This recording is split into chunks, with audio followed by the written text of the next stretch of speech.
Pemerintah Kota Ambon telah menandatangani Nota Kesepahaman atau MOU untuk investasi Blue Economy.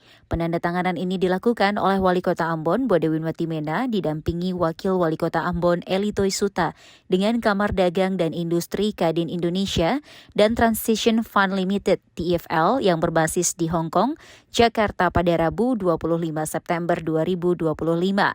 Tujuan penandatanganan MOU adalah untuk memandu pelaksanaan program investasi Blue Economy di Kota Ambon dengan memiliki 6 ruang lingkup strategis, yaitu pengelolaan sampah, pengelolaan air dan limbah, manajemen transportasi, sistem energi, program Ambon Blue Economy, dan pengembangan perumahan sosial.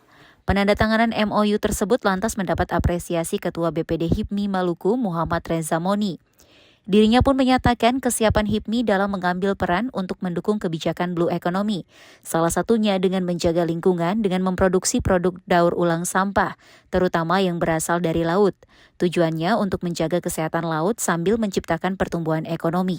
Jadi penandatangan MOU antara pemerintah Kota Ambon dengan pihak swasta terkait dengan Blue Economy yang kemarin baru saja dilakukan oleh Pak Wali Kota Ambon ini tentunya punya dampak yang sangat positif untuk Kota Ambon, karena ini juga dapat menjadi stimulan untuk penataan Kota Ambon itu jadi lebih baik.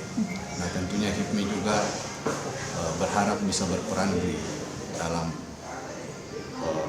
menjaga lingkungan di Kota Ambon ini, mungkin dengan punya produk daur ulang sampah untuk bisa lebih mengendalikan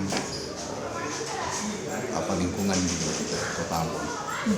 Dengan memproduksi produk daur ulang sampah tidak hanya berkontribusi pada perlindungan lingkungan laut, tetapi juga menciptakan model bisnis yang berkelanjutan dan inovatif, yang merupakan inti dari kebijakan Blue Economy. Monika Seipala, Novita Bonara, Jonral Halu melaporkan.